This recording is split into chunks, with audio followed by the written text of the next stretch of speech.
طبعا باين من الاكله كده ان هي ولا لحمه ولا فراخ ولا اي حاجه من الحاجات دي ولا سمك. احلى اكله كلنا بنحبها بصراحه. بتبقى خفيفه كده وبيبقى لها طعم بصراحه غير اي اكله تانية. طبعا زي ما انتم شايفين فلافل وبطاطس وطماطم مخلله وبتنجان مخلل وبطاطس كور ومسقعه وعجه. تمام. كل حاجة هعملها معاكم في الفيديو النهاردة ان شاء الله. والله العظيم كانت اكلة طعمها تحفة تحفة تحفة بشكل غير طبيعي. انا اصلا بحب الاكل الارداحي. عذرا عن الصوت اللي طلع يعني ده، العيال بتلعب يعني. دي البطاطس من كتر ما هي سخنة كانت مطلعة بخار كده، ما كنتش قادرة امسكها في ايدي والله. بس البطاطس دي جميلة يعني، بطاطس مسلوقة اصلا، مش بطاطس من اللي هي الصوابع او كده، لا دي مسلوقة وهقول لكم الطريقة بتاعتها. تمام. والف هنا وشفا على قلب جوزي وبناتي يا رب. تمام. هنا بقى جبت البتنجان. تمام. البتنجان اللي هو التخين ده. تمام. غير البتنجان الطويل. وقطعته، فضلت اقطع فيها قطعت البتنجانيه، يعني البتنجانيه بتعمل كميه كبيره، وطبعا يعني انا يعني باكل وكده، بس علشان الدايت مش هدوس في الاكل ده قوي يعني. وبعدين جبت هنا الفلفلايه وقطعتها. البتنجان قطعته وحطيت عليه ميه بملح بحيث انه ينزل الميه السوداء اللي بتبقى فيه، والفلفل برضو حطيته برضو في جنب وكده. وهنا دي البطاطس. طبعا البطاطس دي عملتها صوابع وكده. منها شوية للمسقعة ومنها شوية للقلي يعني وكده. وهنا بقى كنت بعمل الدقة والبتنجان كان بيتحمر.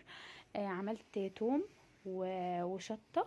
تمام. هريسة شطة وملح وخل وليمون، وحطي معاهم حبة مية. تمام. وهنا خلاص كنت قلبتهم في بعض وشويه ملح معاهم يعني وكده، وقلبتهم في بعض. تمام. ورحت اجيب البتنجان بقى اللي هو اصلا كان اتحمر وكده، وبطلعه من الزيت، طلعته من الزيت. وبدات هنا بقى ايه ان انا اعصر الليمونه. تمام عليه. وقلبته كويس. وبعدين بقى بدات احشي وبسيبه شويه في الميه بتاعته، بيبقى لونه حلو. ودي بطاطسايه بقى من اللي انا كنت مقشراهم بس. وبعدين جبت بقى البطاطسية هرستها وكده، وكان عندي دي كانت فراخ معصجاها ببصل وكده.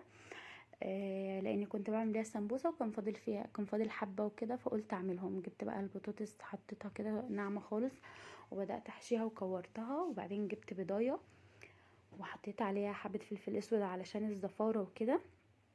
تمام. يعني الزفاره تروح، وقلبت، فضلت اقلب فيها شويه لحد ما بقت يعني كلها سايله كده ما فيهاش قطع. تمام. وبعدين جبت البقسماط او الفيجيتار زي ما في عندك، اي اللي يريحك يعني، وبعدين حطيتها فيه وكده. ودي كانت الطماطم المخلله، حطيت بقى فتحتها كده زي ما انا بحشي يعني، فتحتها بالسكينه. ونفس الخلطه اللي انا عملتها للبتنجان عملت زيها برضو للطماطم، بس ضفت عليها فلفل اخضر يعني، وخلصتها وكده. تمام. بعدين جيت بقى عشان اعمل المسقعه. جبت الطاجن، حطيت فيه حته توم، يعني شويه توم كده، يعني ايه زي فصين 3 كده. انا ببقى مفرزاها، فعلشان كده مش يعني مش عارفه اوريكم ان انا حطيت قد ايه. بس انا بالنسبه لي اللي انا حطيته ده يعني مناسب قوي كمان لل الكميه اللي انا هعملها يعني. وبعدين حطيت الزيت عليها. حطيت طبعا 3 4 معالق زيت كده. بصراحة مش زيت جديد يعني، الزيت اللي هو بتاع البتنجان اللي انا كنت محمراه فيه. وبعدين حطيت عليهم بقى حطيت عليهم بقى بعد ما تشوحوا كده على النار، حطيت عليهم طماطم مضروبة في الخلاط، بس المقطع ده اتحذف مني.